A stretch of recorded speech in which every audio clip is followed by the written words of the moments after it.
कर रहा था,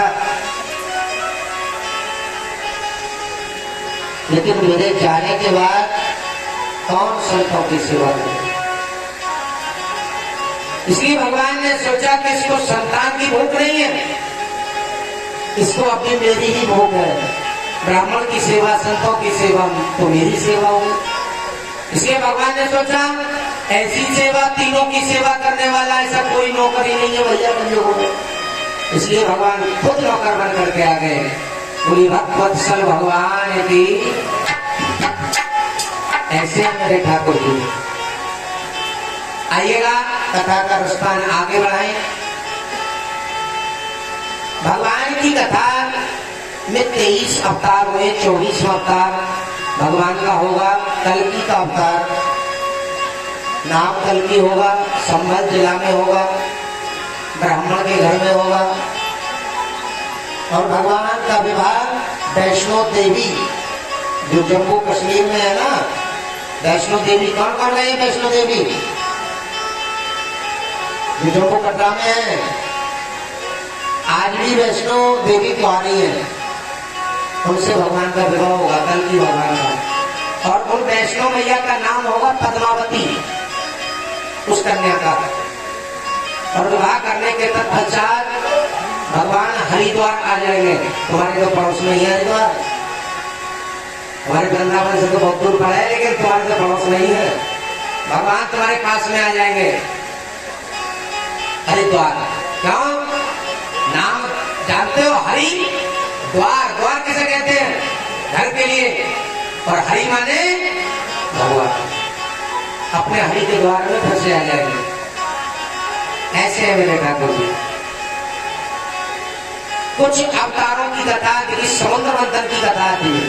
समुद्र मंथन में 3 अवतारों की कथा भगवान की हो जाती है। और हमारा प्रयास भी यही रहेगा कि ज्यादा से ज्यादा अवतारों की कथा आपको सुनने को मिले। भगवान की पावन कथा। अरे लल्ली क्या बातें कर रही हो? हाँ फिर से हो बेटा, स्कूल की बातें करिए, बाद में बेटा कथा की बात सुनो। हाँ बातें नहीं करते हैं कथा में। पोतरे वाली कहानी सुनी तुमने? देवी बोले फिर हम तो टुप्पे डाप लगे बिल्कुल, हम ना बोले। कभी कभी ज्यादा बोलने से नुकसान भी हो जाता है। इसलिए देवी बोले तुम टुप्पे डाप पे ले लो बिल्कुल। भगवान की कथा सुनोगे। माताएं व्रत बहुत करती हैं, करवा चौथ, अगोई अष्टमी, कोई सोमवार, बृहस्पतिवार, शनिवार, कितने व्रत बना रखे। मत करो कोई व्रत, केवल एक ही व्रत करो। कौन सा? मौन व्रत। बोले ना। घर में अगर पतिदेव लड़ रहे हैं तो फिर पूछो। अगर पतिदेव तुम्हें गाली भी दे रहे हैं तो फिर पूछो। 2-4 बार गाली देंगे, जब तुम बोलोगे ना तो चुप भी सकेंगे। इसको दो गाली जो जवाब नहीं मिला किसी का, चले जाके फिर ला देंगे गाली। और जो तुमने कही अब क्या और दियो गाली, तो फिर तो उनका हाथ डंडा पे चला गया। अच्छा कर रही है वो,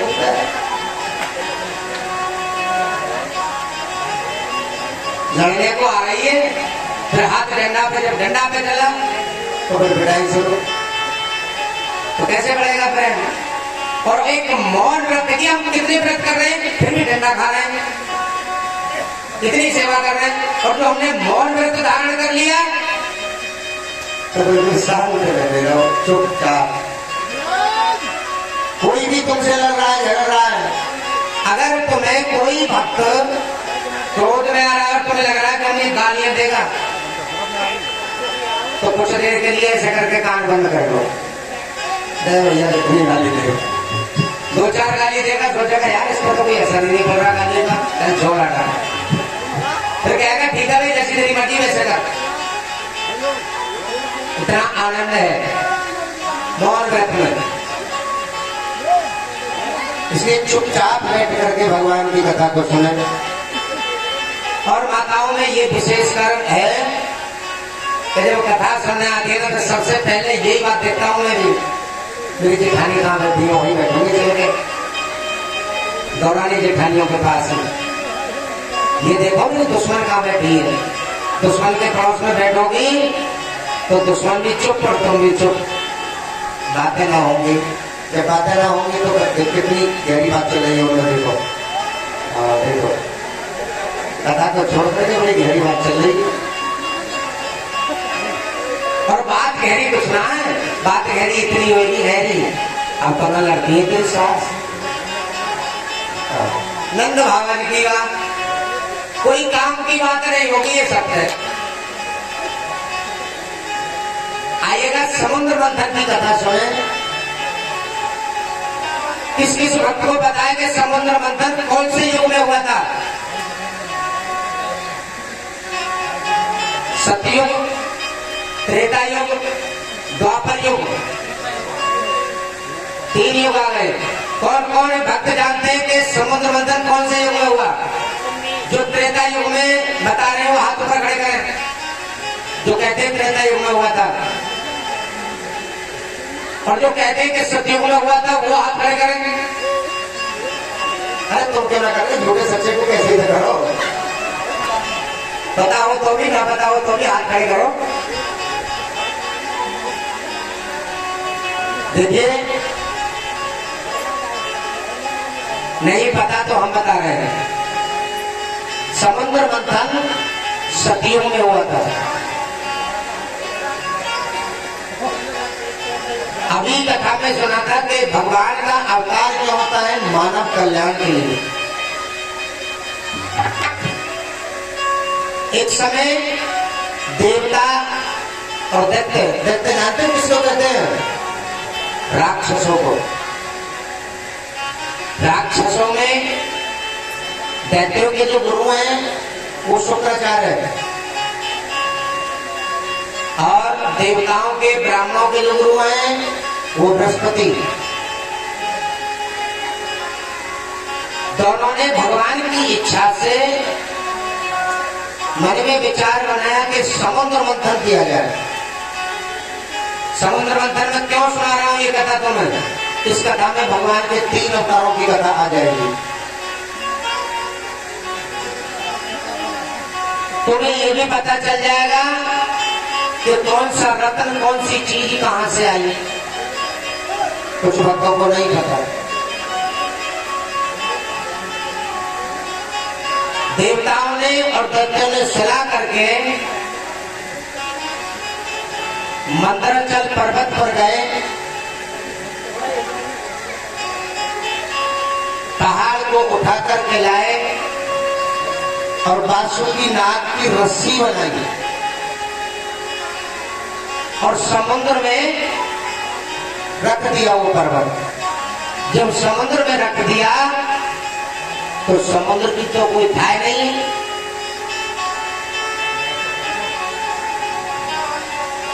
समुद्र सबको समा जाता है। तो जैसे ही पर्वत को, मंदराचल पर्वत को रखा तो पर्वत डूबता चला गया। जब डूबता चला गया तो देवता और दैत्य बोले अब कैसे समुद्र मंथन होगा? तो भगवान ने सोचा घबराओ नहीं, मेरे नारायण ने कच्छप अवतार लेकर के, कछुए का रूप लेकर के समुद्र के नीचे आ गए और अपने पीठ पर उस मंदराचल पर्वत को रख लिया। बोले कच्छप भगवान की। ये अवतार कच्छप अवतार भगवान नारायण का है। और उनसे कहा कि भाई मंथन शुरू करो। अब मंथन शुरू करें तो भगवान बोले भाई राजा बासुकी की जो नाग की रस्सी बनाई है, जो नाग की तरफ, धन की तरफ जाएगा वो ज्यादा पीड़ा में हो जाएगा। क्यों? कि जब नाग को हम रस्सी बना करके मथेंगे, चलाते हैं ना इस तरह से, दूध को मथते हैं तो कभी कभी रस्सी भी कट जाती है। तो जब कष्ट होगी, पीड़ा होगी नाग को, तो ये जब फुंकार लगाएंगे तो उस फुंकार से शरीर काला पड़ जाएगा, कष्ट होगा देवताओं को। तो भगवान ने चाल रची। भगवान बोले भाई कैसे हो? अब देवता तो आगे लगेंगे, राक्षस पीछे लगेंगे, तो उल्टा किया जाए।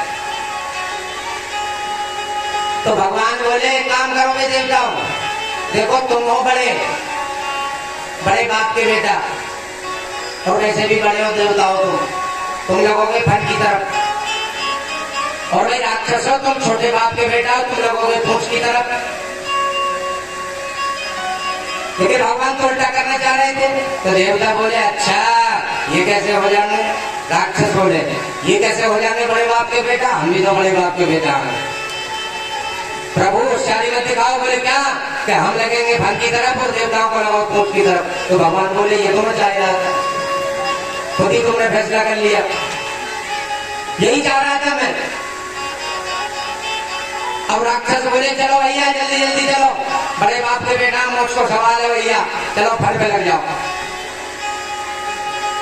इतना बड़ा बनना भी बेकार है। देवताओं से भगवान बोले पीछे को घुसक जाओ, पूंछ पे आ जाओ। बोले ठीक है। अब देवता और राक्षस दोनों ने मिलकर के समुद्र मंथन शुरू कर दिया। तो देवता दैत्य राक्षस जब आने लग रहे थे, पीड़ा हो रही थी, तो नाग ने जब फुंकार लगाई तो राक्षस चलने लगे, काले पड़ गए। बोले प्रभु बचाओ। बोले कहां से बचना है, बड़े बाप के बेटा हो बेटा, मोक्ष का सवाल है, घिसते रहो घिसते रहे। देवता मस्त आराम से पीछे खड़े खड़े पूंछ पकड़ के चला गए। समुद्र मंथन करते हुए जो पहला दिन हुआ तो उसमें से जहर निकला, विष, जिसको आजकल जो हमारे शराबी है ना वो भी कहते हैं महाराज ये जहर है, कहां से निकला, तो समुद्र मंथन में से निकला था। ये सच्चाई है। लेकिन शराब को अब गलत तरीके से पीने शुरू कर दी लोगों ने। हमारे पहले बड़े बूढ़े ये कहते थे अरे बेटा पैसा ले जा, दवाई दारू लिया, कहते थे ना दवाई दारू, दारू आज भी दवाई का काम करती है अगर उसे लिमिट से पी तो। लेकिन आजकल के शराबी तो भैया अगर बोतल को घर में ला कर रख देना तो 2 दिन में अरे पी जाओ यार, 2 दिन में पी जाए। लेकिन दवाई को कभी खांसी हो जाए तो बताते हैं शराब को गर्म पानी में डाल करके पी जाओ, खांसी दूर। कभी ज्यादा खांसी हो जाए शहद मिला करके तुलसी के पत्ते चढ़ जाओ, खांसी दूर।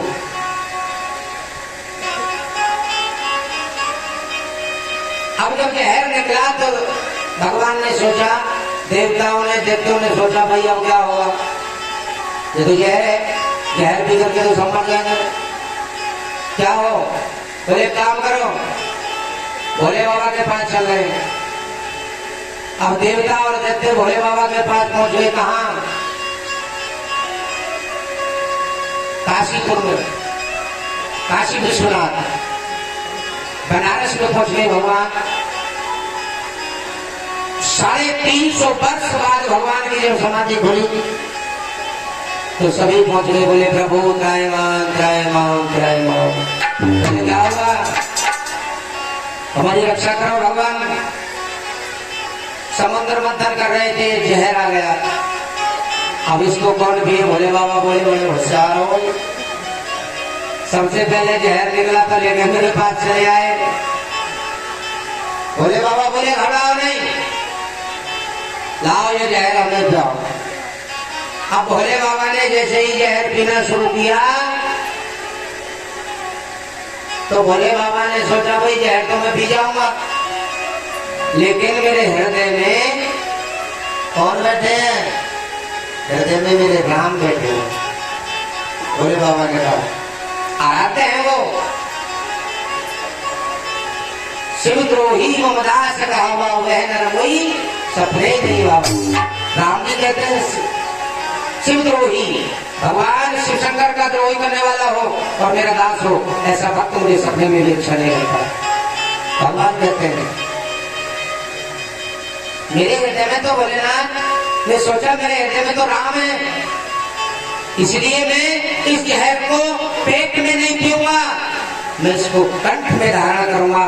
भगवान काशी से चल करके और हरिद्वार ऋषिकेश के पास आकर के निवास किया और उस जल को पिया जिसका कि नाम भगवान ने नीलकंठ नाम भी रख गया। बोले नीलकंठ महादेव की। कौन बन गई नीलकंठ? हरिद्वार तो सारी रहे, तुम्हारे तो पास में है, पड़ोसी है। नीलकंठ नाम कैसे पड़ा भगवान का? ऐसे पड़ा, जहर पी लिया भगवान ने।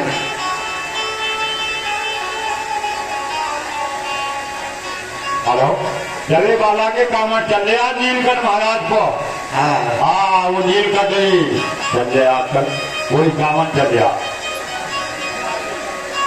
अब सारे जहर को, सब जहर को पी लिया भोलेनाथ ने। अब देवताओं ने, दैत्यों ने सोचा भाई समुद्र मंथन शुरू किया जाए। शुरू किया तो एक घोड़ा निकला। वो घोड़ा राजा बलि ले गए। कौन है राजा बलि? कल कथा में सुनेंगे। पाताल के राजा, राजा बलि। एक ऐरावत नाम का हाथी निकला। कहां से? समुद्र से। वो राजा इंद्र ले गए, जिस पर राजा इंद्र बैठ करके आते हैं। ऐरावत नाम का हाथी वो भी समुद्र से निकला है। एक मणि निकली। पूरे नारायण ने कंठ में धारण की। मेरे भगवान के कंठ में मणि है। कभी कभी हम तिलक लगाते हैं। देखिए, तिलक लगाना भी महिलाओं के लिए 14 जगह तिलक होता है और पुरुषों के लिए 16 जगह तिलक लगाया है। क्योंकि जीवन में 16 संस्कार होते हैं पुरुषों के, महिलाओं के 14 संस्कार होते हैं।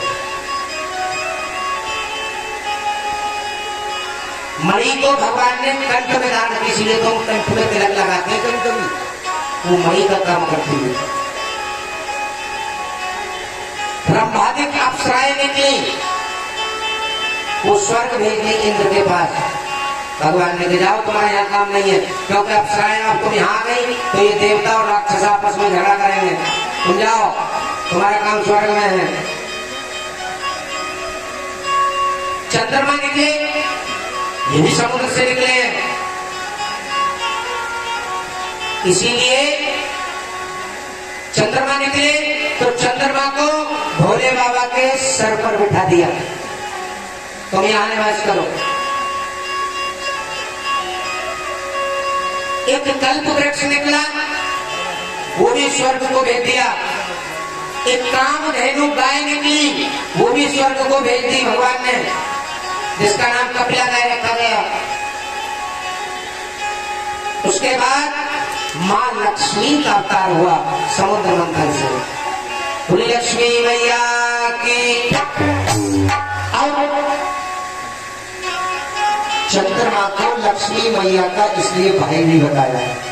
पूजा होती है ना करवा चौथ में, मैं तो जमी व्रत तोड़ूंगी जब चंद्र निकल जाएंगे। आने वाला है वो व्रत। चंद्रमा का इंतजार क्यों करती है लक्ष्मी जी? क्योंकि कम से कम मेरे भैया तो आ गया। चंद्रमा भी समुद्र से निकले हैं और मां लक्ष्मी भी समुद्र से प्रकट हुई है।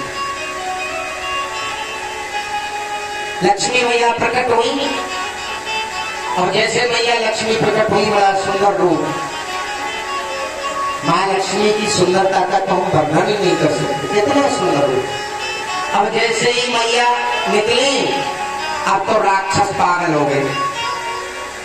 बोले भाई अब के सौदा भैया निकला। अब आपस में झगड़ा करने लगे, कौन इससे विवाह करेगा। अब एक जितने भी राक्षस है उन्होंने सर्प को तो छोड़ दिया और बड़े बन ठन के मांग काट के बड़े अच्छे अच्छे कपड़े पहन के आ गए हैं। ना जाने लक्ष्मी जी हमें पसंद कर ले, ना जाने हमको पसंद कर ले। अब जितने वहां सप्तऋषि है, संत ऋषि है, वो भी आ जाए, आगे बढ़ बढ़ के आ जाए। लक्ष्मी जी से कहे देखिए सुंदर लग रहे हैं। हाँ, अब लक्ष्मी जी मैया देखे चारों तरफ घूम घूम के, बोली राक्षसों के पास गए, बोली हे भगवान ये तो काले बहुत, इन्होंने जितनी मेहनत करी है समुद्र मंथन में काले पड़ गए।